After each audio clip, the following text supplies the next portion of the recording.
वो साथ साथ यहाँ पे कवर करेंगे। प्रोटीन सिंथेसिस की बात करें प्रोकैरियोट्स में, तो प्रोकैरियोट्स के अंदर प्रोटीन सिंथेसिस हमेशा साइटोप्लाज्म में होता है। प्रोकैरियोट में तो आप जानते हैं कि बस साइटोप्लाज्म ही है, न्यूक्लियस होता ही नहीं है। तो प्रोकैरियोट बैक्टीरिया के अंदर सारा काम साइटोप्लाज्म में होता है। ये बच्चों यहाँ पर आपको समझाने के लिए प्रोकैरियोटिक सेल बनाई। इस प्रोकैरियोटिक सेल के अंदर ये साइटोप्लाज्म है और इसी साइटोप्लाज्म के अंदर डबल स्टैंड सर्कुलर डीएनए, ये डीएनए यहाँ पर इसका प्रेजेंट है। यहाँ पर जो ड्रॉ किया हुआ है ये डीएनए। अब इस डीएनए से यहाँ पर आरएनए बनता है और ये आरएनए बनना सब कुछ साइटोप्लाज्म में होगा क्योंकि यहाँ न्यूक्लियस तो है ही नहीं। इसी साइटोप्लाज्म के अंदर यहाँ पर डीएनए के साथ आरएनए पॉलीमरेज एंजाइम बाइंड होता है और यही आरएनए पॉलीमरेज ये जो यहाँ बाइंड है ये बच्चों आरएनए पॉलीमरेज अब इस डीएनए से एमआरएनए बना रहा है। डीएनए से आरएनए का बनना प्रोसेस का नाम ट्रांसक्रिप्शन, मतलब यहाँ पर ट्रांसक्रिप्शन हो रहा है, मतलब ये आरएनए से प्रोटीन बन रहा है, ये ट्रांसक्रिप्शन हो रहा है। अब साथ ही साथ जब ये ट्रांसक्रिप्शन हो ही रहा है, अभी कंप्लीट नहीं हुआ, ट्रांसक्रिप्शन अभी चल ही रहा है, उसी टाइम यहाँ पर राइबोसोम बाइंड होते हैं और ये राइबोसोम बाइंड होकर प्रोटीन सिंथेसिस स्टार्ट कर देते हैं। मतलब यहाँ पर आरएनए से प्रोटीन बनना शुरू हो गया और आरएनए से प्रोटीन का बनना यही कहलाता है ट्रांसलेशन। यानी दोनों काम साथ साथ हो रहे हैं, ट्रांसक्रिप्शन तो हो ही रहा है, साथ साथ ट्रांसलेशन भी स्टार्ट हो गया। तो प्रोकैरियोट में ट्रांसक्रिप्शन ट्रांसलेशन एक साथ साथ होते हैं। एक साथ साथ क्यों होते हैं? इसमें सबसे पहला रीजन, दोनों एक साथ इसलिए होते हैं क्योंकि प्रोकैरियोट के अंदर दोनों साथ साथ होते कपल होते हैं क्योंकि प्रोकैरियोट के अंदर जो एमआरएनए बना है उसमें किसी भी तरह की प्रोसेसिंग की जरूरत नहीं है। प्रोसेसिंग से मतलब ये है कि इस एमआरएनए में इंट्रोन नहीं होते।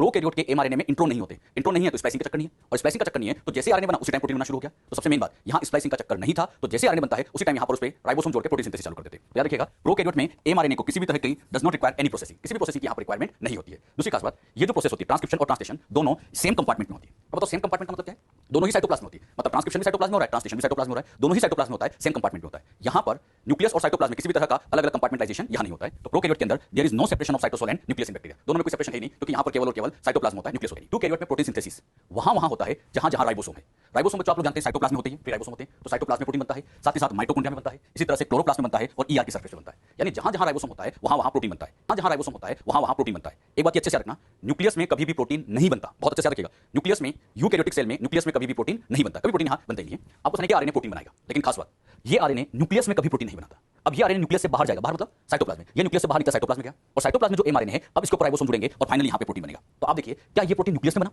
नहीं, न्यूक्लियस में कभी प्रोटीन नहीं बनता, बहुत अच्छे से दिमाग में उठा लेना। न्यूक्लियस में कभी प्रोटीन नहीं बनता, प्रोटीन का सिंथेसिस तो हमेशा कहाँ होता है? साइटोप्लाज्म में। तो साइटोप्लाज्म के अंदर यहाँ प्रोटीन बनते हैं। तो चाहे प्रोकैरियोटिक सेल हो चाहे यूकैरियोटिक सेल हो, प्रोटीन का बनना तो हमेशा और हमेशा साइटोप्लाज्म में होता है। अच्छा, इसी साइटोप्लाज्म के अंदर ये ऐसे ऑर्गेनल है जैसे समझाने के लिए माइटोकॉन्ड्रिया है, तो इस माइटोकॉन्ड्रिया के अंदर राइबोसोम है तो ये भी यहाँ प्रोटीन बना लेंगे। इसी तरह से मान लीजिए ये बच्चों ईआर है, ये ईआर है, ईआर की सरफेस पे ये राइबोसोम लगे हैं तो ये एमआरएनए इस राइबोसोम के साथ जुड़ेगा, प्रोटीन बना लेगा, तो यहाँ प्रोटीन बन जाएगा। इसी तरह से ये प्लास्टिड है, क्लोरोप्लास्ट है, इनके अंदर भी राइबोसोम होते हैं तो ये भी यहाँ प्रोटीन बना सकता है। तो माइटोकॉन्ड्रिया, ईआर, क्लोरोप्लास्ट और साइटोप्लाज्म में भी प्रोटीन का सिंथेसिस हो सकता है। पहली स्टेप आती है जो अमाइनो एसिड रिक्वायर्ड होते हैं उन अमाइनो एसिड का एक्टिवेशन किया जाए। पहला काम अमाइनो एसिड का एक्टिवेशन करना, सेकंड फंक्शन आएगा मतलब सेकंड वर्क जो आएगा उन अमाइनो एसिड को पर्टिकुलर टीआरएनए के साथ लोड करना, लोडिंग करना, और लास्ट में थर्ड में आता है ट्रांसलेशन, जिसमें अल्टीमेटली प्रोटीन बनाया जाता है। तो यहाँ पर टोटल 3 स्टेप की प्रोसेस है, 3 स्टेप का काम है। इन 3 स्टेप में सबसे पहली स्टेप आती है एक्टिवेशन ऑफ अमाइनो एसिड। बहुत ध्यान से सुनना, पहला काम अमाइनो एसिड का एक्टिवेशन। अच्छा, एक्टिवेशन से क्या मतलब है? एक्टिवेशन से मतलब होता है कि अमाइनो एसिड के साथ एटीपी को जोड़ा जाए, एक्टिव किया जाए, मतलब उनके साथ एटीपी अटैच करे। सेल में अगर किसी को भी एक्टिव करना है तो बढ़िया है कि एनर्जी लगा दो, उसके साथ एनर्जी लगा दो, और यहाँ पर एनर्जी का सोर्स आप जानते हैं एटीपी है। तो ये जो अमाइनो एसिड है अगर इसे एक्टिव करना है तो इसके साथ क्या लगा देंगे? एटीपी। तो इसके साथ यहाँ पर एटीपी लगा दिया, मतलब एनर्जी लगा दी। अगर किसी को एनर्जी मिलेगी तो एक्टिव हो जाएगा, तो यहाँ पर इसके साथ एनर्जी लगाते हैं और ये एनर्जी लगाने का काम एंजाइम की प्रेजेंस में होता है। यहाँ जो एंजाइम यूज किया जाता है उसका exact name aminoacyl tRNA synthetase या इसे अमीनोसाइल सिंथेटेस भी कह सकते हैं। ये नाम पहले भी आया है जब हम टीआरएनए समझ रहे थे, तो टीआरएनए का याद करो डीएचयू लो, इस एंजाइम को तो पहचानता था, तो ये वही एंजाइम अमीनोसाइल सिंथेटेस या अमीनोसाइल टीआरएनए सिंथेटेस होता है। अच्छा, एटीपी की स्ट्रक्चर आप जानते हैं, एटीपी में एडेनिन होता है, शुगर होती है और कितने फॉस्फेट? 3 फॉस्फेट। ये बच्चों यहाँ एटीपी है, इसमें एडेनिन है, राइबो शुगर है और 3 फॉस्फेट है। अब ये एटीपी के साथ बाइंडिंग करता है, अमीनो एसिड एंजाइम की प्रेजेंस में एटीपी के साथ बाइंडिंग करेगा। बाइंडिंग करते टाइम इस अमीनो एसिड का यहाँ पर जो OH वाला पार्ट होता है, OH का लोन पेयर इलेक्ट्रॉन जो होते हैं वो इस फॉस्फेट के साथ यहाँ बॉन्डिंग करते हैं। ये बच्चों यहाँ पर कुछ इस तरह से बॉन्डिंग करेगा। जैसे यहाँ पर बॉन्डिंग होगी, 2 फॉस्फेट जो आपको दिखाई दे रहे हो पीपी, ये पायरोफॉस्फेट यहाँ से रिलीज हो जाएंगे, यहाँ से रिलीज हो जाएंगे, जो एनर्जी देने में काम आएंगे। अब बताओ अमीनो एसिड के साथ ये पार्ट जुड़ा, इस पार्ट में कितने फॉस्फेट है? एक ही फॉस्फेट है, और एक फॉस्फेट है तो इसे हम एडिनोसिन मोनोफॉस्फेट कहेंगे, मतलब एएमपी कहेंगे। तो अमीनो एसिड के साथ अब एक्जेक्टली एएमपी बाइंड हो गया, किसकी प्रेजेंस में? एंजाइम की प्रेजेंस में। तो यहाँ पर अमीनो असाइल, एएमपी और एंजाइम का कॉम्प्लेक्स बन गया। इन अमीनो एसिड को आप अमीनो असाइल कहते हैं क्योंकि यहाँ से इसका OH पार्ट रिलीज होता है, और OH रिलीज हो जाता है तो इसको अमीनो एसिड के बजाय अमीनो असाइल कहा जाता है। तो अमीनो असाइल एएमपी एंजाइम का कॉम्प्लेक्स बना, और ये जो पूरा होल कॉम्प्लेक्स है इसी होल कॉम्प्लेक्स को कहा जाता है activated amino acid. Activated amino acid को कहते हैं। ये बात हमेशा याद रखो बच्चों, कभी भी अमीनो एसिड को एक्टिव करना है तो एक एटीपी का खर्चा होगा। ऐसा करके सेल में जितने भी अमीनो एसिड है सबको एक्टिव करते हैं, मतलब ग्लाइसिन को भी इसी तरह से एटीपी लगा के एक्टिव करेंगे, methionine, alanine, phenylalanine, tyrosine, tryptophan, जितने भी अमीनो एसिड है सबको ऐसे एटीपी लगा के एक्टिव करेंगे। एक अमीनो एसिड के लिए एक एटीपी का खर्चा तो होगा ही होगा, तो उसको एक्टिव करने के लिए एक ना एक एटीपी तो लगेगी। बात समझ में? तो पहला काम हो गया अमीनो एसिड को एक्टिव कर दिया। कैसे क्या समझ में? एक्टिव करने के लिए एटीपी लगाया, एंजाइम की प्रेजेंस में काम हुआ तो ये कॉम्प्लेक्स बना, और इसी कॉम्प्लेक्स को एक्टिवेटेड अमीनो एसिड कहते हैं। अब ये जो एक्टिवेटेड अमीनो एसिड है इनमें से जो अमीनो एसिड वाला पार्ट है अब ये टीआरएनए के साथ लोड किया जाता है। तो अब यहाँ की सेकंड स्टेप आती है चार्जिंग या loading of tRNA. Loading of tRNA से मतलब होता है टीआरएनए के साथ अमीनो एसिड को लोड करना, अटैच करना। टीआरएनए के साथ अमीनो एसिड को अटैच करना, इसी को हम चार्जिंग या लोडिंग कहते हैं। जैसे मान लीजिए ये बच्चों टीआरएनए है तो इसके साथ ऐसे अमीनो एसिड को जोड़ना है, टीआरएनए के साथ अमीनो एसिड को जोड़ना, इसी को हम चार्जिंग या लोडिंग ऑफ टीआरएनए कह सकते हैं। ये बच्चों आपको समझाने के लिए टीआरएनए बनाया। इस टीआरएनए के अंदर आप जानते हैं 3 होता है और यहीं पे तो अमीनो एसिड जुड़ेंगे। इसके अंदर बच्चों एक स्पेशल लूप होता है जिसको कहते हैं डीएचयू लूप। अब बच्चों होगा क्या, ये जो एक्टिवेटेड कॉम्प्लेक्स था, ये एक्टिवेटेड कॉम्प्लेक्स इस टीआरएनए के पास पहुंचेगा। ये बच्चों कॉम्प्लेक्स टीआरएनए के पास पहुंचा, इसमें वही अमीनोसाइल, एएमपी और एंजाइम का कॉम्प्लेक्स था। अब आप लोग सभी जानते हैं डीएचयू लूप का फंक्शन। अगर इस अमाइनो एसिड को 3 एंड पे बाइंड करना है, यहां पर ये बच्चों इसका जो 3 एंड है, इस 3 एंड पे अगर बाइंड करना है तो बाइंड करने से पहले इसकी पहचान करानी पड़ती है। और याद करिए, पहचान करने वाला लूप, एंजाइम को पहचानने वाला लूप कौन सा था? DHO loop. तो डीएचओ लूप अमाइनो एसिड से मतलब भी रखेगा, किससे मतलब रखता है? इस एंजाइम से, अमाइनो एसिड सिंथेटेस एंजाइम से। अच्छा, जैसे डीएचओ लूप ने इस एंजाइम को पहचाना, जैसे इन दोनों की पहचान हुई, अब ये अमाइनो एसिड इसके 3 एंड पर आकर बाइंड होगा। यहां पे बच्चों अब आप देखोगे ये टीआरएनए है, तो ये अमाइनो एसिड आकर यहां पर इसके साथ ऐसे ये बाइंड हो जाएगा, तो अमाइनो एसिड यहां बाइंड हो गया। अच्छा, ये अमाइनो एसिड इसके 3 एंड पर यहां पर आकर बाइंड हो गया। जैसे अमाइनो एसिड यहां पर बाइंड होगा, अब टीआरएनए के साथ अमाइनो एसिड जुड़ चुका है, तो ऐसे टीआरएनए को अब हम कह देंगे चार्ज टीआरएनए। क्या नाम देंगे बच्चों? चार्ज। चार्ज कहें या इसको आप लोडेड टीआरएनए भी कह सकते हैं। लोडेड का मतलब टीआरएनए के साथ अमाइनो एसिड को लोड कर दिया, अटैच कर दिया, तो इसे हम चार्ज टीआरएनए भी कह सकते हैं या इसे हम लोडेड टीआरएनए भी कह सकते हैं। तो इसे हम चार्ज या लोडेड टीआरएनए कहेंगे। बात समझ में? अब यहां से देखो, अमाइनो एसिड तो इसके साथ यहां जुड़ गया, तो बाकी जो बचा पार्ट है एएमपी एंजाइम यहां से रिलीज हो जाएंगे, तो ये एंजाइम और एएमपी वाला पार्ट यहां से रिलीज हो जाएगा। तो ये आती है इसकी सेकंड स्टेप। सेकंड स्टेप में क्या किया बच्चों? चार्जिंग या लोडिंग ऑफ टीआरएनए किया। कैसे किया एक बार फिर सुन लेना। जितने भी टीआरएनए होते हैं सबके साथ एक एक अमाइनो एसिड को लोड करते हैं। क्लियर बच्चों? इतना अभी तक हमने ट्रांसलेशन की 2 स्टेप समझी है। इन 2 स्टेप में पहली स्टेप हमने समझी थी चार्जिंग ऑफ, पहली स्टेप हमने समझी थी activation of amino acid, and second step आती है चार्जिंग या लोडिंग ऑफ टीआरएनए। उसमें हमने अमाइनो एसिड को एक्टिव करने के लिए एटीपी लगाया था, फिर एक एक्टिवेटेड कॉम्प्लेक्स बना था, उसी एक्टिवेटेड अमाइनो एसिड को पर्टिकुलर टीआरएनए के साथ लोड कर दिया। ये काम हो चुका है। अब इसी में ही इसकी थर्ड स्टेप आती है ट्रांसलेशन। ट्रांसलेशन ये बच्चों 3 स्टेप प्रोसेस होती है। ट्रांसलेशन का एग्जैक्ट मतलब ये होता है एमआरएनए से फाइनली प्रोटीन बनना। आरएनए से अगर प्रोटीन का सिंथेसिस हो रहा है तो इसी को हम कहेंगे ट्रांसलेशन। ट्रांसलेशन का मतलब एमआरएनए से प्रोटीन। एमआरएनए से लिखना बहुत जरूरी होता है क्योंकि मैसेज तो अल्टीमेटली एमआरएनए के पास ही होता है। अब ये जो ट्रांसलेशन की प्रोसेस है इसको फर्दर 3 पार्ट्स में डिवाइड किया गया। इन 3 पार्ट में सबसे पहला पार्ट आता है इनिशिएशन, सेकंड पार्ट आता है इलोंगेशन और थर्ड पार्ट आता है टर्मिनेशन। इनिशिएशन, इलोंगेशन और टर्मिनेशन। इनिशिएशन के अंदर हम जो भी रिक्वायर्ड चीजें उनका कॉम्प्लेक्स बनाएंगे, एक इनिशिएशन करेंगे, इनिशिएशन कॉम्प्लेक्स बनाते हैं, इलोंगेशन में लंबी चेन बनाते जाते हैं और टर्मिनेशन में चेन बनना बंद हो जाता है। इन्हीं को अब हम डिटेल में समझेंगे। पहला पार्ट लेते हैं इनिशिएशन। इनिशिएशन के अंदर क्या क्या रिक्वायरमेंट है? रिक्वायरमेंट की बात करें, प्रोटीन सिंथेसिस में सबसे बेसिक रिक्वायरमेंट होती है एमआरएनए। बिना एमआरएनए के काम चल नहीं सकता क्योंकि प्रोटीन बनाने का अल्टीमेटली मैसेज तो एमआरएनए के पास ही होता है। तो पहली रिक्वायरमेंट एमआरएनए चाहिए, सेकंड चार्ज टीआरएनए चाहिए। चार्ज टीआरएनए या लोडेड टीआरएनए चाहिए, मतलब टीआरएनए के साथ अमाइनो एसिड को लोड किया हुआ है। चार्ज लिखा है तो समझ जाना चाहिए। अच्छा, फिर यहां पर रिक्वायरमेंट होती है 30s and 50s subunit of ribosome. बिना राइबोसोम के भी प्रोटीन नहीं बनता, तो राइबोसोम की 30 और 50 सबयूनिट होनी चाहिए। इसके अलावा यहां पर रिक्वायरमेंट होती है जीटीपी की। बहुत अच्छे से रखना, एक्टिवेशन में एटीपी का खर्चा होता है, लेकिन अब जो प्रोसेस हो रही है इनिशिएशन, इलोंगेशन, टर्मिनेशन की जो प्रोसेस होगी, इन तीनों ही प्रोसेस में आप देखना बच्चों जीटीपी की रिक्वायरमेंट होगी। कहां जीटीपी लगता है इसको आगे हम समझेंगे भी। यहां पे अगली रिक्वायरमेंट होती है मैग्नीशियम आयन। मैग्नीशियम का होना भी बहुत जरूरी होता है क्योंकि राइबोसोम की दोनों यूनिट को अटैच करने का काम, 50 और 30 को अटैच करने का काम मैग्नीशियम आयन ही कराता है। इसके अलावा यहां रिक्वायरमेंट होती है इनिशिएशन फैक्टर्स की। अगर बच्चों इनिशिएशन की प्रोसेस समझ रहे तो इसमें इनिशिएशन फैक्टर्स काम आते हैं। जब हम इलोंगेशन समझेंगे, इलोंगेशन में इलोंगेशन फैक्टर्स काम आएंगे। तो बताओ टर्मिनेशन में, टर्मिनेशन फैक्टर जैसा कुछ नहीं होता है, यहां पर रिलीज फैक्टर आते हैं। तो रिलीजिंग फैक्टर आते हैं जो टर्मिनेशन की प्रोसेस में चेन को रिलीज कराते हैं। क्यों कहते हैं रिलीजिंग फैक्टर, उसको भी सीखेंगे। अभी इतना ध्यान रखो, यहां जो रिक्वायरमेंट आती है, रिक्वायरमेंट में एमआरएनए चाहिए, चार्ज टीआरएनए चाहिए, राइबोसोम की दोनों यूनिट चाहिए, जीटीपी चाहिए, मैग्नीशियम चाहिए और इनिशिएशन फैक्टर्स चाहिए। ये इनिशिएशन फैक्टर्स एक तरह से छोटे छोटे प्रोटीन ही होते हैं, ये प्रोटीन ही होते हैं। ये इनिशिएशन फैक्टर प्रोकैरियोट्स की अगर बात करें तो यहां 3 फैक्टर्स होते हैं। इन 3 फैक्टर में पहला आता है आईएफ1। आईएफ का मतलब इनिशिएशन फैक्टर 1, फिर इनिशिएशन फैक्टर 2, इनिशिएशन फैक्टर 3। तो यहां से कितने फैक्टर रिक्वायर्ड होते हैं? 3, आईएफ1, आईएफ2 और आईएफ3। लेकिन अगर मैं यूकैरियोट्स की बात करूं तो यूकैरियोट में से 10 फैक्टर्स चाहिए होते हैं। उन 10 फैक्टर्स को ऐसे लिखा जाता है EIF। ई का मतलब होता है यूकैरियोटिक इनिशिएशन फैक्टर, फिर यूकैरियोटिक इनिशिएशन फैक्टर 1, 2 इस तरह से 10 होते हैं। तो प्रोकैरियोट में से 3 फैक्टर्स चाहिए, यूकैरियोट में से 10 फैक्टर्स चाहिए। बात आती है इनिशिएशन का मतलब क्या है।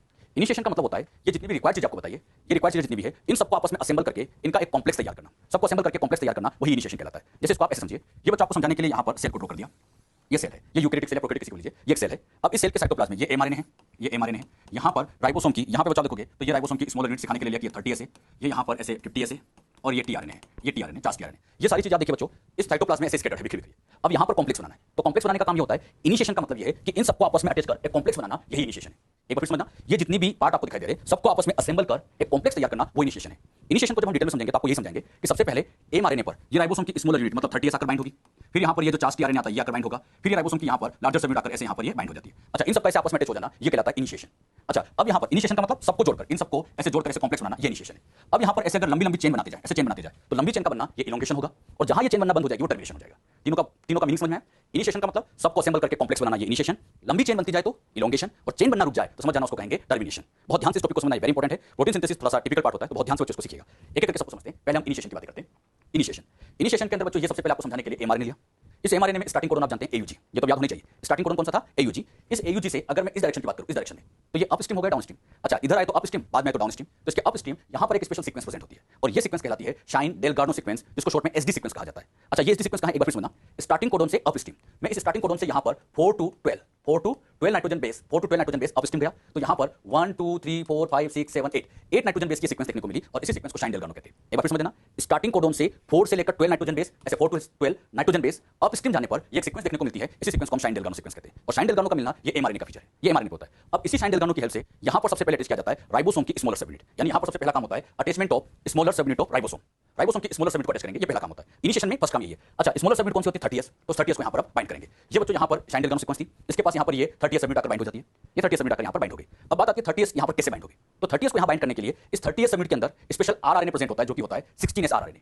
जब हम राइबोसोम पढ़ रहे थे राइबोसोम मतलब आरएनए जब हम पढ़ रहे थे तो वहां पर हमने सीखा था कि राइबोसोम की 30 यूनिट के अंदर 16s आरएनए मिलता है। अब 16s आरएनए की खास बात ये होती है कि इस पर इस शाइन डेल्गानो का कॉम्प्लीमेंट्री पार्ट यहां मिलता है। यहां पर जो कॉम्प्लीमेंट्री पार्ट अभी जो आपको दिखाई दे रहा है इसी कॉम्प्लीमेंट्री पार्ट को एंटी शाइन डेल्गानो सीक्वेंस कहते हैं। बहुत ध्यान सीखिएगा, शाइन डेल्गानो सीक्वेंस ये एसडी सीक्वेंस तो एमआरएनए के पास है और anti SD sequence anti Shine Dalgarno sequence 16s RNA के पास होती है। और यहां पर जो सीक्वेंस होती है ये एक दूसरे की कॉम्प्लीमेंट्री होती है। कॉम्प्लीमेंट्री मतलब क्या है, यहां पर अगर एडेनिन है, यहां अगर एडेनिन है तो यहां पर बच्चों उसका कॉम्प्लीमेंट्री मिलेगा और यहां मिल जाएगा यूरेसिल। इसी तरह से यहां पर अगर ग्वानिन है तो यहां पर उसका कॉम्प्लीमेंट्री मिलेगा और यहां जाएगा साइटोसिन। अब बताओ ये एक दूसरे के क्या है, कॉम्प्लीमेंट्री। तो ये दोनों आपस में अटैच होंगे, ये आपस में अटैच होंगे और जैसे शाइन डेल्गानो एंटी शाइन डेल्गानो आपस में अटैच होंगे एमआरएनए के साथ राइबोसोम की स्मॉलर सबयूनिट को बाइंड कर देंगे। ये जो बातें मैं आपको समझा रहा हूं ये सब कुछ हम प्रोकैरियोट में समझ रहे हैं। तो प्रोकैरियोट के एमआरएनए पर शाइन डेल्गानो सीक्वेंस होती है, उसका कॉम्प्लीमेंट्री पार्ट एंटी शाइन डेल्गानो होता है जो 16s आरएनए पर है और ये दोनों आपस में बाइंड हो जाते हैं। जैसे ये दोनों बाइंड हुए तो यहां देखो एमआरएनए और 30s राइबोसोम का कॉम्प्लेक्स बना, तो यहां कॉम्प्लेक्स बन गया, इसका नाम 30s एमआरएनए कॉम्प्लेक्स बना। 30s एमआरएनए का कॉम्प्लेक्स तैयार हो गया। ये तो बच्चों पहली स्टेप आती है। इनिशिएशन में पहला काम क्या होता है, स्मॉलर सबयूनिट को अटैच करते हैं। अच्छा, जब ये अटैच हो गया तो उसके बाद इसी में ही अब सेकंड पार्ट आता है, attachment of first charge tRNA. अब हम टीआरएनए को जोड़ेंगे, पहले 30s को जोड़ दिया, अब एमआरएनए के ऊपर टीआरएनए को जोड़ेंगे। यहां पर फर्स्ट चार्ज टीआरएनए को जोड़ा जाएगा तो इसको जोड़ने में हेल्प करता है IF2। IF2 का मतलब इनिशिएशन फैक्टर 2 और इसमें हेल्प करेगा GTP। मान लीजिए बच्चों ये सबसे फर्स्ट टीआरएनए है जिसको नाम दिया इनिशिएटर टीआरएनए। अच्छा, प्रोकैरियोट में AUG सबसे आना चाहिए। प्रोकैरियोट में AUG जब स्टार्ट करता है किसको कोड करता है, AUG स्टार्टिंग में जिसको कोड करता है नाम बताइए बच्चों, N फॉर्माइल मिथ्योनिन। मतलब ये जो अमीनो एसिड है एक्जेक्टली N फॉर्माइल मिथ्योनिन है और ये N फॉर्माइल मिथ्योनिन वाला जो टीआरएनए है ये आकर अब यहां पर बाइंड करेगा। बात आती है इस टीआरएनए को यहां पर लाएगा कौन, तो इस टीआरएनए को यहां लाने में हेल्प करते हैं इनिशिएशन फैक्टर 2 एंड GTP। तो इनिशिएशन फैक्टर 2 और GTP के हेल्प से ये टीआरएनए आकर यहां बाइंड होगा और जैसे ये टीआरएनए यहां पर आकर बाइंड हुआ अब ये कॉम्प्लेक्स तैयार हो गया और ये बाइंड क्यों हो जाते हैं, क्योंकि ये कोडोन है ये एंटी कोडोन है, एक दूसरे के कॉम्प्लीमेंट्री आसानी से जुड़ जाते हैं। इसको लाने में IF2 GTP ने हेल्प की और फिर ये कोडोन एंटी कोडोन आपस में बाइंड कर जाते हैं। अब ये ध्यान रखना, जब भी टीआरएनए आता है, आपको सुनना सभी अच्छे से, जब भी नया टीआरएनए आता है हमेशा GTP का खर्चा होगा ही होगा। आगे की जो एलोंगेशन की प्रोसेस है वहां भी ध्यान रखना है, जब भी टीआरएनए अमीनो एसिड को लेके आएगा GTP का खर्चा तो होगा ही होगा। हां, इसको एक्टिव करते टाइम किसका खर्चा हुआ था, ATP का। ATP खर्च तो इसको एक्टिवेशन में कर दिया था, अब इसको लाने में यहां पर GTP का खर्चा होता है। अब यहां पर इस पूरे कॉम्प्लेक्स में देखोगे तो इस पूरे कॉम्प्लेक्स के अंदर 30s यूनिट आ चुकी है, एमआरएनए भी आ चुका है और पहला वाला टीआरएनए भी आके बाइंड हो चुका है। अच्छा, तो यहां पर इन सबका कॉम्प्लेक्स बना 30s ribosome mRNA tRNA complex बना। अच्छा, इस टीआरएनए पर जो अमीनो एसिड होगा मैं आपसे पूछना चाह रहा हूं वो अमीनो एसिड कौन है, तो यहां जो अमीनो एसिड होगा वो एक्जेक्टली कौन होगा, N फॉर्माइल मिथ्योनिन। क्योंकि प्रोकैरियोट में AUG स्टार्ट करते टाइम N फॉर्माइल मिथ्योनिन को कोड करता है। अभी तक हमने एमआरएनए के साथ स्मॉलर को जोड़ दिया, टीआरएनए को जोड़ दिया, अब यहां पर एक पार्ट और बचा है, कौन सा, राइबोसोम की लार्जर सबयूनिट। तो यहां फाइनली अब राइबोसोम की लार्जर सबयूनिट को बाइंड किया जाता है। राइबोसोम की लार्जर सबयूनिट को कैसे बाइंड करते हैं उसको समझते हैं। ये बच्चों यहां पर अभी तक हमने 30s एमआरएनए टीआरएनए का कॉम्प्लेक्स बनाया था, अब यहां पर अटैचमेंट किया जाता है लार्जर सबयूनिट ऑफ राइबोसोम जो कि होता है 50s by magnesium ion, magnesium plus 2 के इसको बाइंड करते हैं। यहां पर आपको समझाने के लिए ये बच्चों राइबोसोम की लार्जर सबयूनिट बनाई है। इस लार्जर सबयूनिट को ध्यान से देखोगे तो इसमें A साइट, B साइट और E साइट आपको नजर आ रही होगी। तो राइबोसोम की लार्जर सबयूनिट में से APE साइट होती है। यहां पर ये जो A है इस A का एग्जैक्ट मतलब होता है amino acyl site, A for amino acyl, क्योंकि आगे के इलोंगेशन में जो अमीनो एसिड आएंगे सब यहीं पे आते हैं। P का मतलब होता है पेप्टाइडल साइट, ये पेप्टाइड बॉन्ड बनाने में रखेगी तो ये पेप्टाइडल साइट होती है। E से टीआरएनए बाहर निकलता है तो इसलिए इसको कहा जाता है एक्सिट साइट। तो यहां 3 साइट है, A for amino site, P for peptidyl, E for exit site. अच्छा, और ये सब इसके अंदर है 50s। अब इस 50s राइबोसोम को उठा के यहां पर फिट करना है, इसको उठा के इस कॉम्प्लेक्स के ऊपर फिट करना है। बात आती है कैसे फिट करें।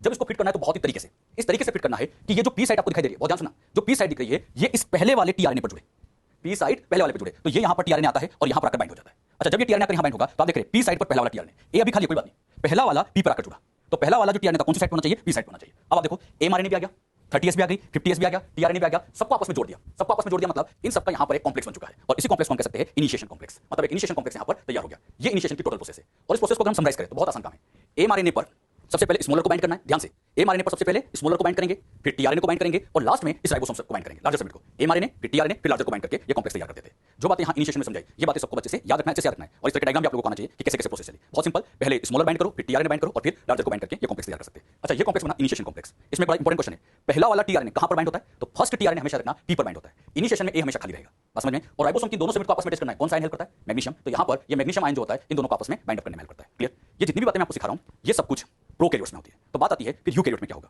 यूकैरियोट में इस तरह की जो शाइन डेल्गानो सीक्वेंस हमने सीखी थी वो नहीं होती है, यहां प्रोसेस थोड़ी सी डिफरेंट होती है, बाकी बातें तो सेम है, बस हल्का सा डिफरेंस आता है। तो हम बात करते हैं यूकैरियोट्स की। यूकैरियोट्स में यहां पर शाइन डेल्गानो सीक्वेंस है नहीं, यहां पर स्मॉलर सबयूनिट को बाइंड करने में इस 7mg कैप का रोल होता है। इस 7mg कैप की हेल्प से यहां पर राइबोसोम की पहले स्मॉलर सबयूनिट यानी 40s आकर बाइंड होती है, यहां 13 यहां पर 40s, क्योंकि 80s राइबोसोम है। अच्छा, 40s बाइंड होगी, इसके अंदर ये स्पेशल आरआरएनए मिलता है जो कि होता है 18s आरआरएनए। इस 18s आरआरएनए पर इस 7mg का कॉम्प्लीमेंट्री पार्ट होता है जिससे ये जुड़ता है, मतलब 7mg को यहां पर बाइंड करने में हेल्प करता है।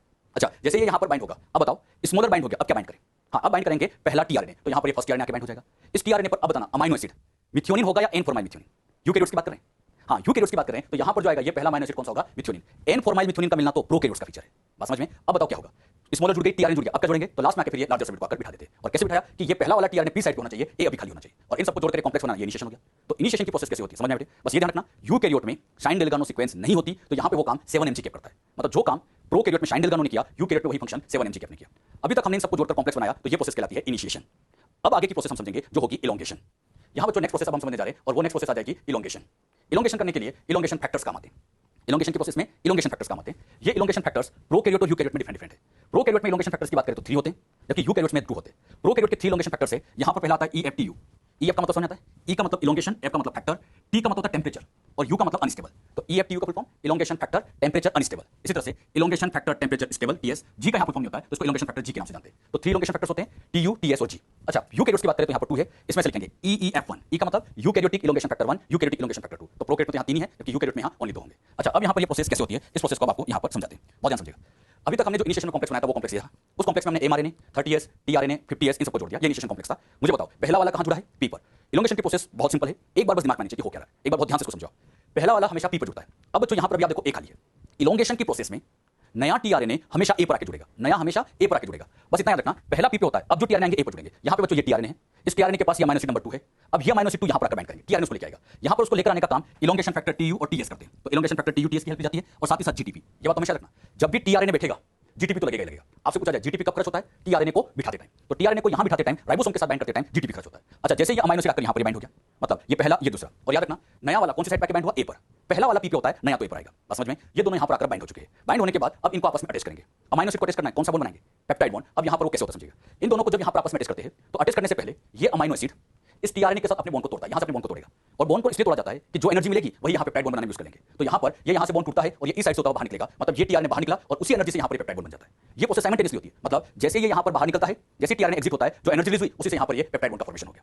अच्छा, ये प्रोसेस लगभग साइमल्टेनियसली हो गई। ये बॉन्ड टूटा, उसी टाइम पेप्टाइड बना, साथ साथ प्रोसेस होती है। अच्छा, जब ये पेप्टाइड बॉन्ड बना तो इस पेप्टाइड बॉन्ड को बनाने में यहां पर हेल्प करता है एंजाइम पेप्टाइडल ट्रांसफरेज। नाम से समझ में आ रहा है, पेप्टाइड बॉन्ड बनाना है तो पेप्टाइडल ट्रांसफरेज। ये पेप्टाइडल ट्रांसफरेज एंजाइम कोई और नहीं 23S RNA है। अब याद रखिए, RNA यहां एंजाइम का काम कर रहा है, RNA एंजाइम का फंक्शन कर रहा है, क्या कहेंगे? राइबोजाइम। ये 70S है तो 23 एंजाइम का काम करेगा, और 80S होता तो 28S RNA वो एंजाइम का काम करता है। किसके केस में? 80S के केस में। तो 70S में 23 और 80S में 28S RNA एंजाइम का काम करता है। याद रखिएगा, दोनों अमाइनो एसिड 1 और 2 कौन से बॉन्ड से जुड़ गए? पेप्टाइड बॉन्ड से। और जो पहला वाला tRNA था वो यहां इस साइड से होता हुआ बाहर निकल जाता है। बात समझ में? तो यहां पर इनके बीच में ये बॉन्ड, यहां से बॉन्ड टूटता है और tRNA यहां से बाहर निकल जाता है। अब मुझे बताओ, जब ये दोनों अमाइनो एसिड आपस में जुड़ गए, कौन सी साइड खाली दिखाई दे रही है? वो ध्यान सुनना, कौन सी खाली है? P साइड आपको खाली दिखाई दे रही है। इसी डायग्राम को यहां पर फिर से ये बना दिया, यहां पर ये P साइड खाली हो जाती है, वही सेम डायग्राम है। अब ये जो P साइड खाली होती है, इसी टाइम एक काम और होता है, ये जो राइबोसोम है इसे यहां पर आगे की तरफ शिफ्ट करते हैं, मतलब राइबोसोम को एक कोडन आगे की तरफ धक्का मारते हैं। आप बस इतना ध्यान रखो कि इस राइबोसोम के पीछे बैठ जाओ और पीछे बैठ के इसको एक कोडन आगे खिसकाओ, मतलब एक कोडन आगे धक्का मार दो, मतलब इसको यहां से उठा के जी से उठा के इसको यू पे लाओ, एक कोडन आगे लाओ। इसको आगे मूव कराने की प्रोसेस का नाम होता है ट्रांसलोकेशन।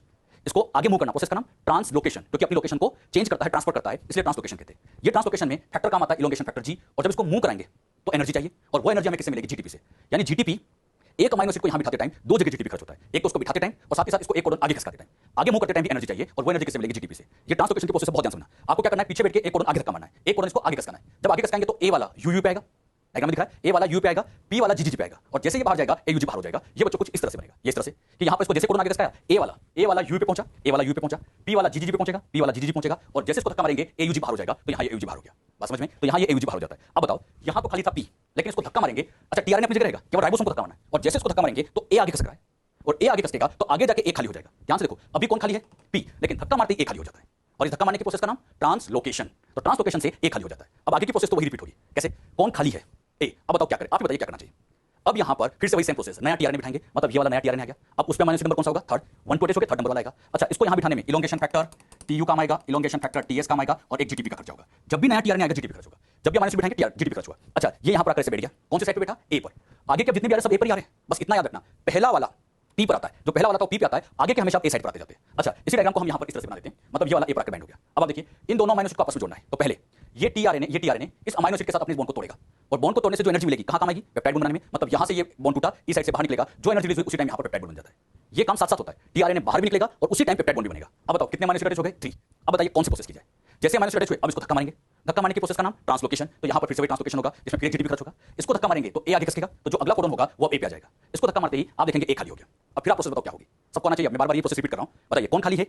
A खाली होते ही नया वाला जो होगा वो A पर आकर बाइंड करेगा, ये पे आकर बाइंड करेगा। अब जैसे इन दोनों के बीच में बॉन्ड बनाना है, तो पहले ये वाला tRNA यहां से बाहर निकलेगा, जैसे यहां से बाहर निकलेगा एनर्जी से ये पेप्टाइड बॉन्ड बनेगा, और पेप्टाइड बॉन्ड बनते ही अभी आपको P खाली दिख रही है। अब इसको एक कोडन आगे की तरफ खिसकाएंगे, और जैसे ये कोडन आगे खिसकेगा फिर A खाली हो जाएगा, मतलब नया वाला हमेशा A पर आता जाएगा। और आप देख रहे हैं अमाइनो एसिड 1 2 3 4 ऐसे यहां पर अटैच होते जा रहे हैं, और GTP 2 जगह लग रहे हैं, एक तो इसको बिठाते टाइम लगता है और एक इसको धक्का मारते टाइम भी GTP लगता है। यानी एक अमाइनो एसिड में 2 GTP का खर्च होता है, एक उसको बिठाते टाइम और एक इसको धक्का मारते टाइम यहां पर GTP का खर्चा होता है। अच्छा, ऐसे ये प्रोसेस चलती जा रही है, अमाइनो एसिड जुड़ते जा रहे हैं, तो ये प्रोसेस कहलाएगी इलोंगेशन। यही प्रोसेस कंटिन्यू चलती रहेगी। आप बताइए ये इलोंगेशन की प्रोसेस कब तक चलाएं? कब तक ये इलोंगेशन होता रहेगा? ये इलोंगेशन तब तक होता रहेगा जब तक कि स्टॉप कोडन ना आए, मतलब ये चलता जाएगा, आगे जाके जहां पर स्टॉप कोडन आएगा वहां पर आकर चेन को बनने को रोकेंगे। तो अभी तक की जो प्रोसेस चल रही थी ये सब इलोंगेशन थी। अब यहां पर लास्ट पार्ट आता है और वो कहलाता है टर्मिनेशन। टर्मिनेशन में यहां पर कुछ रिलीजिंग फैक्टर काम आते हैं। टर्मिनेशन फैक्टर नहीं बोलते उनको, क्या कहते हैं? Releasing factor.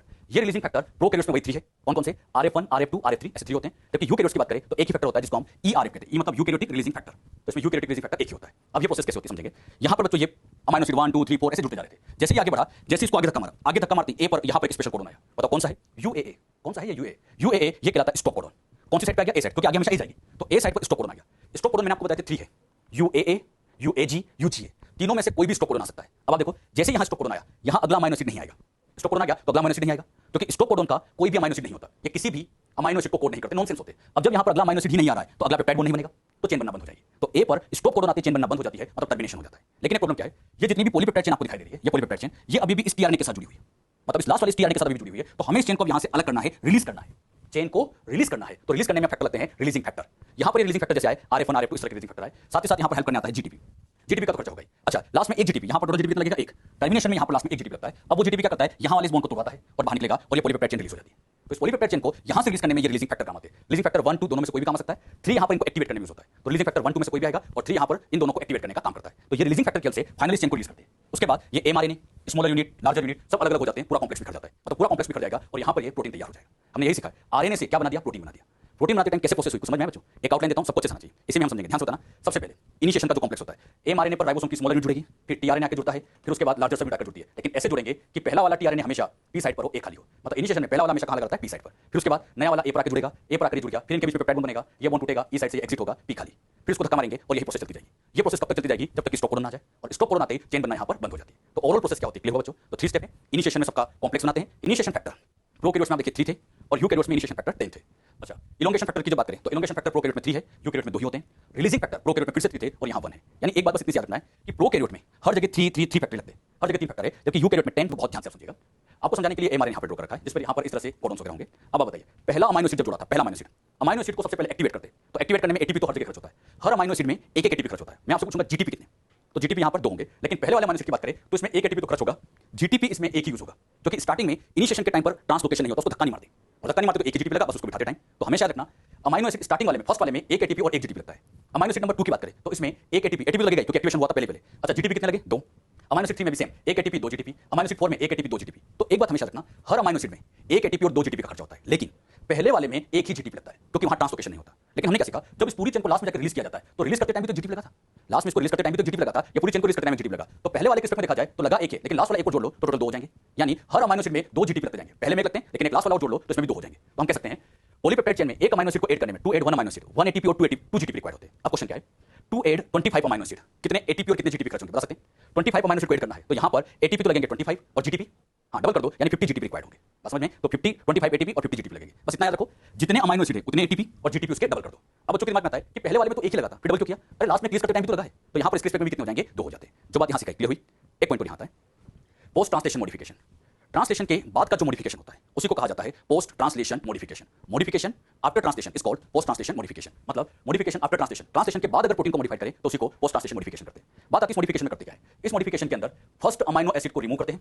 समटाइम ऐसा हमेशा नहीं होगा, समटाइम किया जाता है ऐसा। समटाइम फर्स्ट अमीनो एसिड कौन सा था? मिथ्योनिन, उसको हटा देते हैं और उसके बाद वहां पर कार्बोहाइड्रेट मॉलिक्यूल को लगा देते हैं। कार्बोहाइड्रेट मतलब शुगर, ग्लाइको, इनको टेस्ट किया जाता है। अच्छा, इनको टेस्ट करने की प्रोसेस को कहते हैं ग्लाइकोसाइलेशन। ये ग्लाइकोसाइलेशन होता है जिससे अल्टीमेटली ग्लाइकोप्रोटीन बनते हैं। इस तरह की प्रोसेस ईआर में स्टार्ट होती है और गोल्जी बॉडी में जाकर प्रोसेस को कंप्लीट किया जाता है। इसको बच्चों आप समझो, ध्यान से सुनना सभी। ये बच्चों आपके सामने प्रोटीन है, यहां पर ये जो ड्रॉ किया हुआ है ये प्रोटीन पॉलीपेप्टाइड चेन है। अब ये पॉलीपेप्टाइड चेन बन चुकी है जिसमें कई amino acid, methionine, glycine, alanine, serine, valine, histidine, lysine, इस तरह से ये अमीनो एसिड की चेन बन चुकी है। अब चेन बनने के बाद जैसे ये राइबोसोम से रिलीज होती है, रिलीजिंग फैक्टर्स को रिलीज करते हैं। रिलीज करने के बाद अब इस प्रोटीन को मॉडिफाइड करते हैं। ट्रांसलेशन के बाद इसको मॉडिफाइड करते हैं, तो इसलिए नाम लिखा गया पोस्ट ट्रांसलेशन मॉडिफिकेशन। अब इस मॉडिफिकेशन में क्या करेंगे, जो पहला वाला अमीनो एसिड है इसको हटा देंगे। फर्स्ट अमीनो एसिड जो यहां था फर्स्ट वाला था उसको हटा देंगे। अच्छा, उसको हटा के यहां पर कई बार शुगर मॉलिक्यूल को लगा देंगे। ऐसे ये शुगर शुगर शुगर को टेस्ट कर देते हैं तो शुगर की एक छोटी चेन बना देते हैं। अच्छा, यहां पर फर्स्ट को हटा के ऐसे शुगर को लगा दिया जाता है। शुगर के लिए बायोलॉजी में वर्ड आता है ग्लाइको, तो ये तो हो गया ग्लाइको और ये इतना था प्रोटीन। पूरा नाम बोलो, यहां से लेके यहां तक का अगर हम पूरा होल नेम निकाले तो ग्लाइको प्लस प्रोटीन, तो ये बन गया ग्लाइकोप्रोटीन।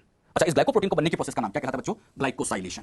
ग्लाइकोसाइलेशन मतलब ग्लाइको मतलब शुगर का प्रोटीन के साथ बाइंड होना, इसी को ग्लाइकोसाइलेशन कहते हैं। बात आती है ग्लाइकोसाइलेशन से फाइनली किसका फॉर्मेशन हुआ, तो ग्लाइकोप्रोटीन का फॉर्मेशन होता है। ग्लाइकोसाइलेशन से ग्लाइकोप्रोटीन बने और ये ग्लाइकोप्रोटीन बनने की प्रोसेस स्टार्ट ईआर में होती है। ये ईआर में स्टार्ट होती है, सेल के अंदर इस तरह के शुगर मॉलिक्यूल लगाने का काम ईआर करती है, लेकिन ये प्रोसेस कंप्लीट होती है गोल्जी बॉडी में। बहुत अच्छा इंपॉर्टेंट क्वेश्चन बनता है, ग्लाइकोप्रोटीन कहां बनते हैं? तो ये बनने की शुरुआत ईआर में होती है, लेकिन फाइनली कंप्लीट होता है गोल्जी बॉडी। क्या है तो क्या बताओगे? मेनी राइबोसोम का एक एमआरएनए से जुड़ना, बहुत सारे राइबोसोम का एक एमआरएनए से जुड़ना, इसी कंडीशन को कहा जाता है पॉलीराइबोसोम, जिसका दूसरा नाम पॉलीसोम या एक नाम और अर्गोसोम भी आप कह सकते हैं। क्लियर? तो ये पॉइंट भी आप ध्यान रखें कि पॉलीराइबोसोम क्या होता है। क्लियर? पहले ध्यान रखना, पॉलीराइबोसोम कंडीशन ये प्रोकैरियोट्स के लिए अप्लाई